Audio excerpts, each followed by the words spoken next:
about that, guys. Sorry. Please patience. Start that. All right, so I've got my setup here again. Hopefully this phone will not die.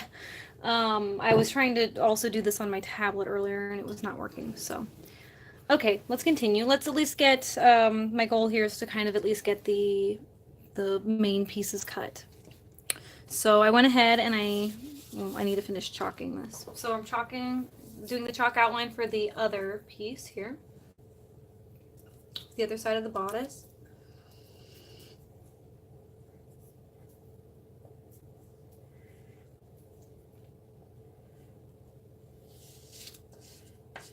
Okay, there we go. So we've got that done.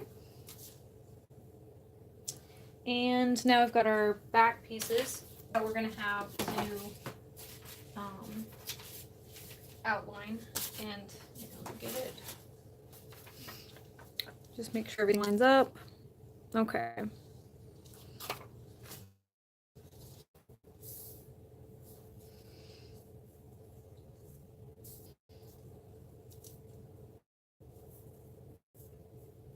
So this is the back piece. So this jumper skirt is a little bit more complicated just because I'm not doing a fully shirred.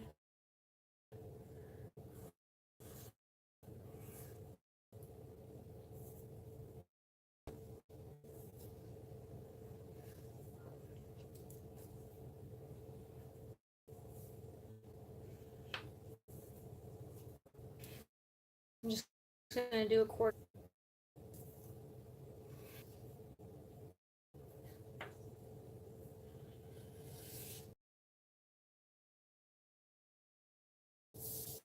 Last. I'm gonna go do my last piece over here. I'm gonna mirror it.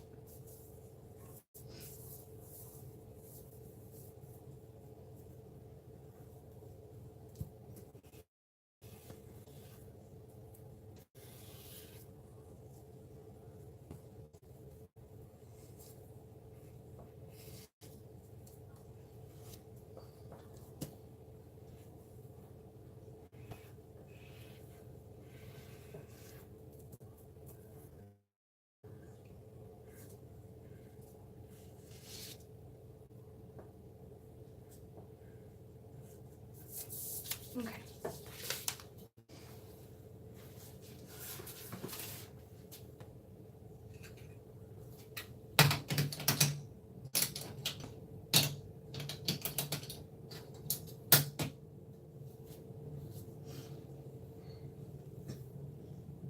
Okay.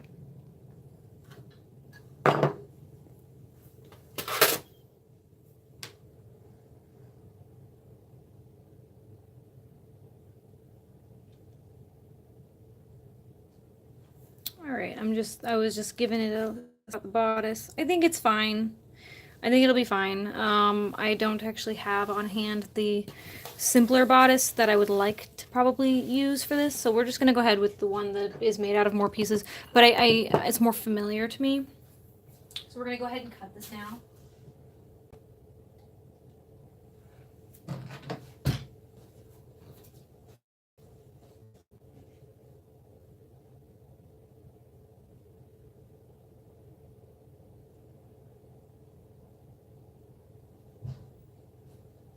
All right.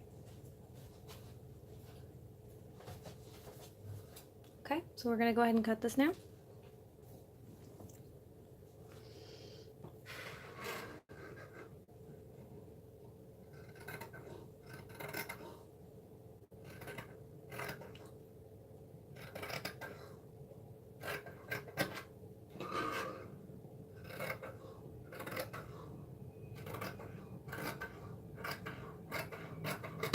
And it's just gonna be a really simple bodice. I'm not gonna add anything like pin tucks or anything to it.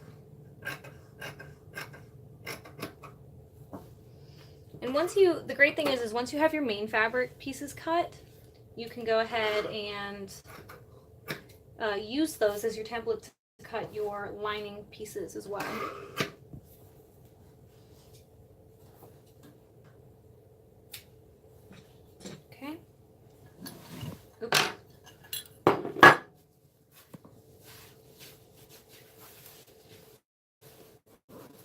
I gotta keep this weighted so it doesn't keep sliding up.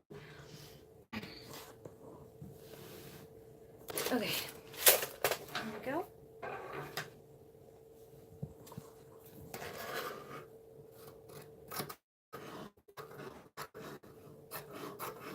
I'm just gonna cut out our section here.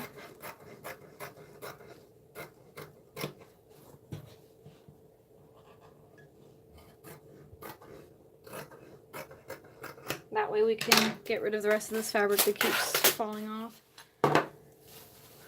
Okay, we can just focus on our remaining pieces. Yeah, it is very crucial.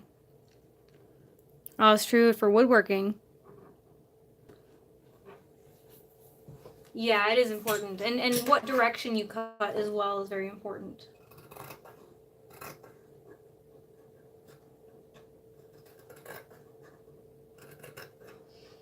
I have always liked the chalk method better than the pinning method, but it's not always doable if you have lighter color fabrics and you don't have a darker colored chalk. And the great thing is, since this is a black dress, it is easy to use the chalk.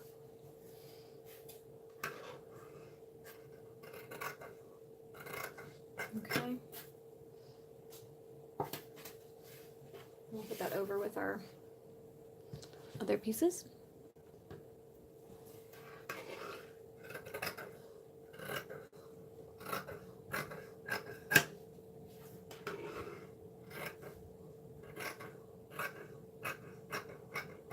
Okay.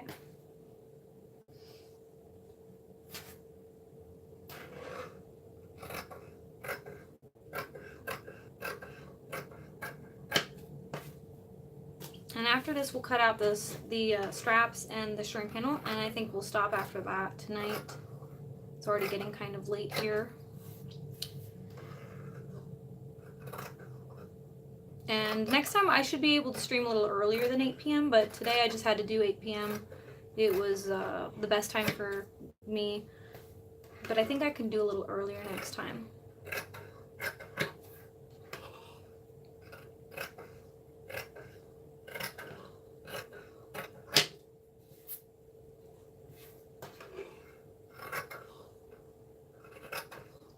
Okay.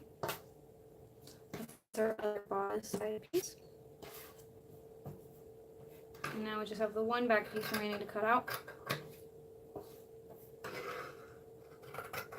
I believe I used the same pattern to do a long, like a T-length jumper skirt that had moths all over it, and I wore that to an event a few years ago.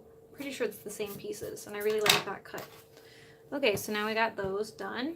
I'm going to set those off to the side.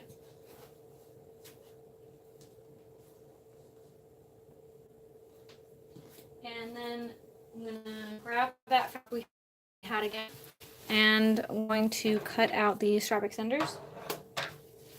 Or not the strap extenders. I'm talking in alterations terms. I'm going to cut out the straps. So let's see, let's find the best placement for that. I'm going to say this weird piece of fabric here, like the way that it's weirdly shaped. This will probably be their best piece to cut the straps out of, because I can use this weird piece of fabric. And you want to really try to find where you can use every inch of your fabric. So we're going to start here. I'm going to grab my strap.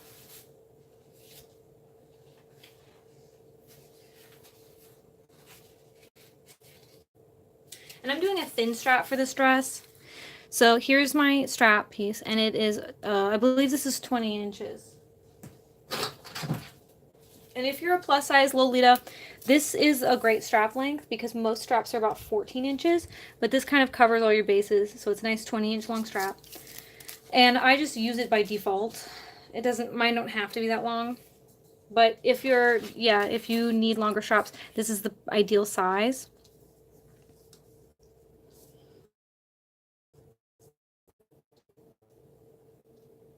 Okay. And it's, well, yeah, actually, you know, since this one's going to be for me, this is just going to be a jumper skirt for me, I'm going to go ahead and make it a shorter strap. I could probably get away with a 16-inch strap or something like that, just to save on fabric. because I don't need it to be as long. So I'm going to fold it right here to make the shorter strap. Okay, and this is actually what you're going to do is, this is not just the front and back. Let's see, hold on. The stream cut out last time.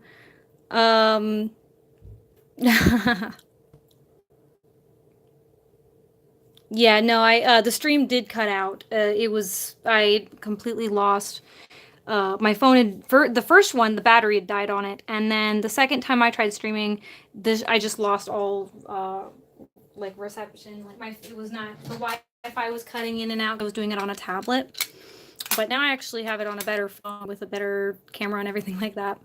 So okay, so now I'm gonna go ahead and cut my strap out.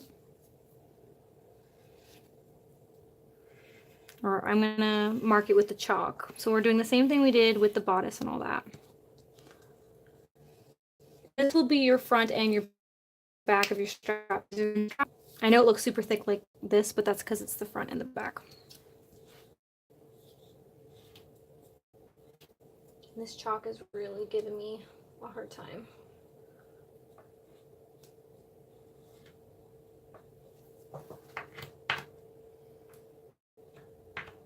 Okay.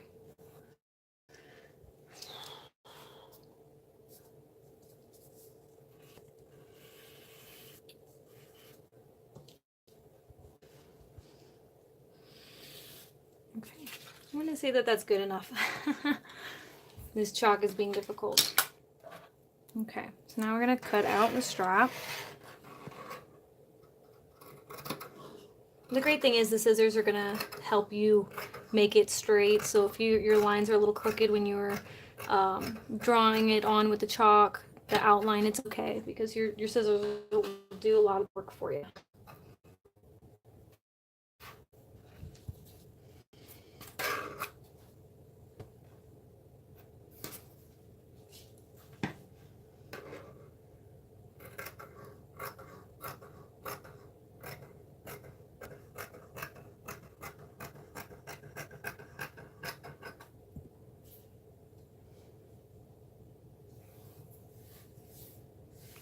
Okay, and just to make sure everything lines up on both sides here, I went ahead and folded my strap over and continued cutting.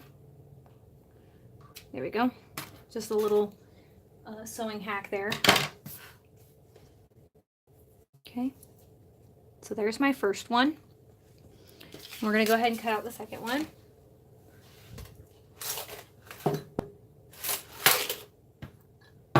Make sure the fabric doesn't escape me. Okay.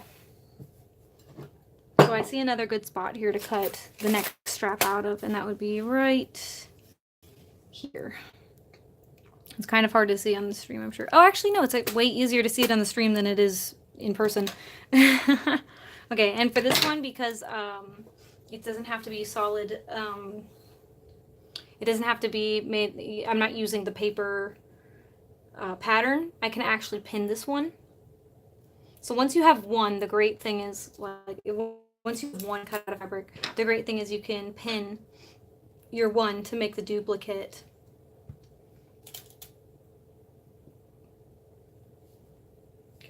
Okay.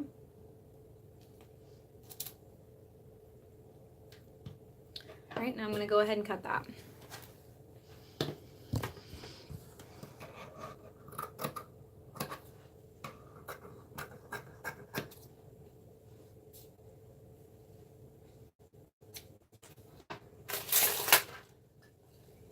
Turn my fabric. Let's turn it this way so you guys can still see it.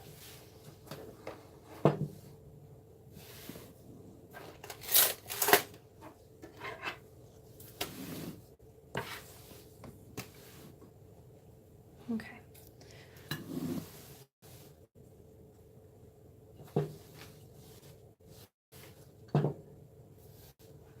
All right. And then just go ahead and cut your second strap out.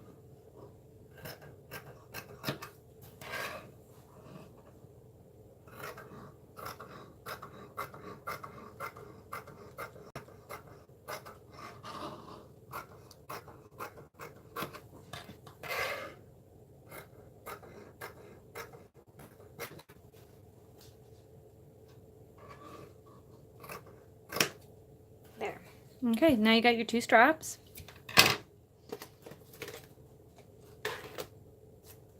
And the last piece we'll be cutting out is the shirring panel. And it's going to be a smaller shirring panel. Let's see. Okay.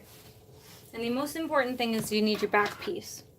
So your back piece, you got to decide, do you want this to be the side for the shirring panel, or do you want this to be the side? So I'm going to grab my bust piece too, my front piece. Let's see. There it is. Okay, so my front bust piece says that it goes like this, like that they'll go like that.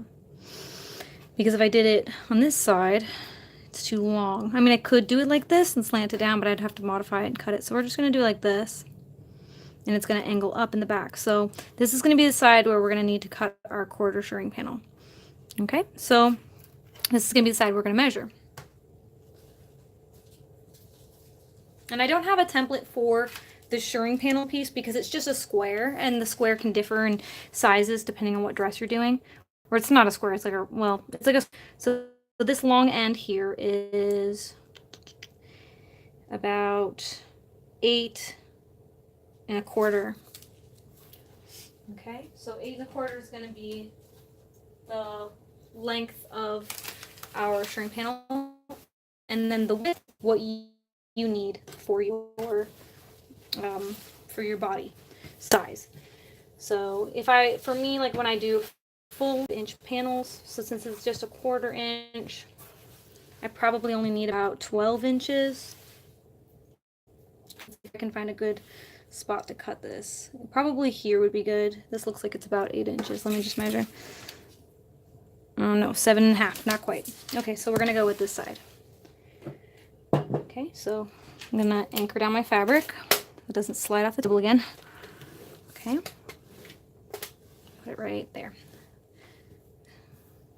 Okay. And let's see, this piece is about 10 1/2. So that's perfect. I can cut that down to 8 1/4. And then lengthwise, we'll cut it at about 12. 12 should be okay. But I'm going to show you how I get this number, if you're ever not sure.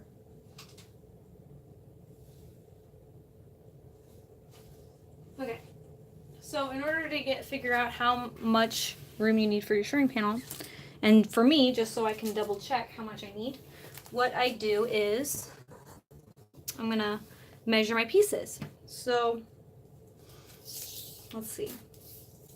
So there's 2 of this front bodice piece. And then you want to go about 1/4 inch in, because this is where you're going to be sewing anyway. So you want to measure the final, you want to know what the final measurement's going to be. So that's going to be about 5. And we're going to times that by 2 because there's 2 pieces, so it's 10. Our back piece is here. The widest point of that is also 5. And I have, for a jumper skirt like this, where I'm going for between a 33 and a 36 inch bust. Let me just double check that. Yeah. So we're already at 20, and then our front piece here is about 7. So the total is 27, between 33 and 36. Okay. So we're going to do some math. I got like an old school calculator for this. It's a lot of math. When you're doing this kind of stuff, it's a lot of math. So we'll do the largest amount. So 36. We'll go with that. And we will minus 27. So our shirring panel needs to be at least 9 inches wide for the top. And let's go ahead and measure for the waist. So 6 1/2. And you don't want to times that middle piece by 2, just these other pieces. 6 1/2 plus 4 plus 4, so that's 8, 9, 10, 11, 12, 13, 14.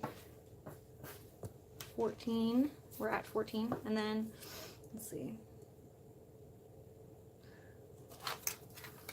14 plus 4.5 plus 4.5. Okay, so 23. So we're not going to need much in terms of the waist. So we're just going to make the whole shirring panel 9 inches. Since the waist size fits within the realm of 9 inches, the waist can be anywhere between like 6 and 9 inches. We'll just make the whole thing 9 inches. Okay. Now we're going to pin to cut out our shirring panel. So first I'm going to pin the length that we know it needs to be, which is 8 1/4.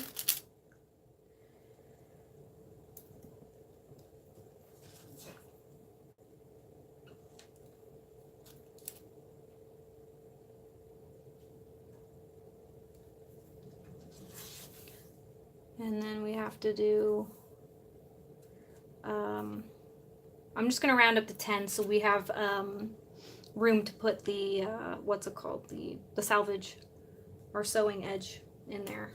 So we're going to round up to 10. Always round up, because you can always size it down later. You can't really, it's harder to do it the other way around. Especially if you're not sure, just always round up. Okay.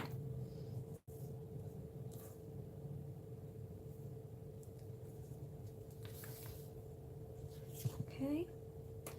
And we're going to keep making it 8 1/4.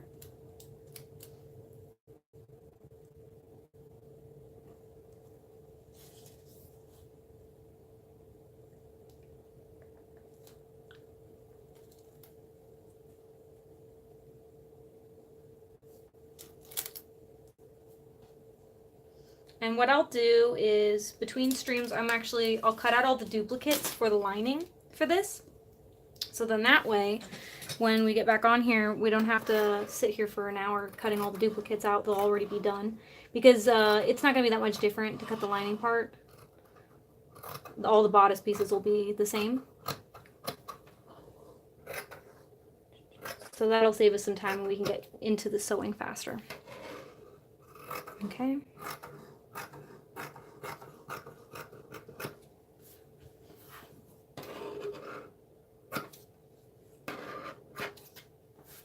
Okay, so there is the shirring panel. And that is all the pieces we need.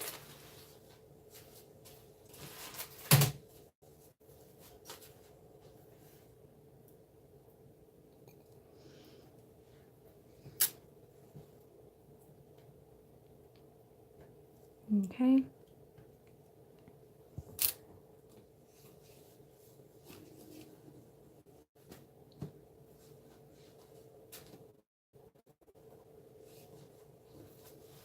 And the last thing I'm going to cut out that we need still is going to be the interfacing for our straps.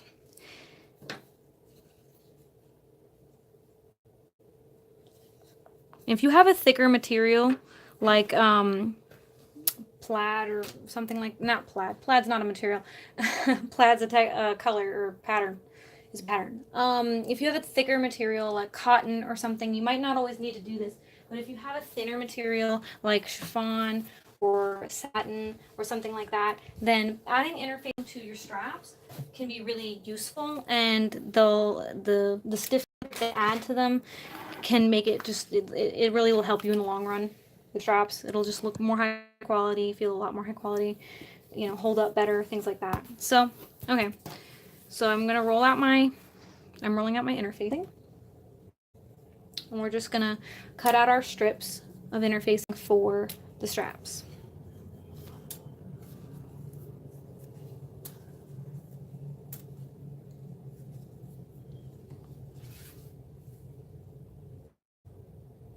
Okay, this is great. There's actually enough room to do it right here. And the interfacing just needs to be on the majority of the strap. I used to be a real big stickler to make sure that the interfacing was like the entire length, but then I remembered that about 1/4 of an inch on each side is going to be sewn into the dress anyway. So if it's slightly shorter, like this one's about 1/4 of an inch shorter than what it needs to be, it's okay. Don't worry about it.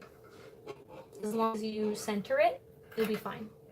Oh, I'm actually going to pin this just so it doesn't move around. Just one will do. There you go. So you're cutting your interfacing out. Right.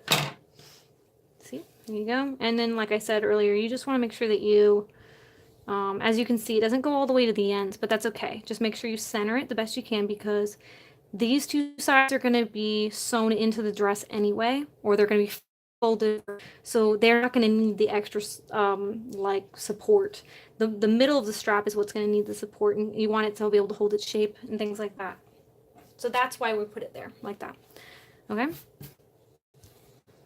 And the great thing also about interfacing is if you ever have scraps of interfacing and you don't have a full piece, you can actually just sort of like Frankenstein your interfacing together on the inside. And I know that maybe like some hardcore seamstresses would not approve of that, but if you're looking to be like a thrifty person who hand makes their stuff, if you want to be frugal, then use every piece of interfacing you can get. Use every weird, odd little piece and corner. That's why I was showing earlier, I had this scrap piece, and I'm going to keep it because it's fairly large and I could get things out of it. I could cut things out of it. So it's good to keep all of your little pieces. And for me, I think the rule is like they have to be, like the pieces have to be a few inches like large. If it's really small, like I've got this piece of interfacing, this is like too small. I wouldn't keep a piece like this. It's rare that I would, just because at that point it's just too small. The likelihood of it being useful for anything, even if you're going to Frankenstein it on with your other pieces, it's just not super high, the likelihood that you're going to need it. So I'm going to stick a pin in my interfacing board here and put it back.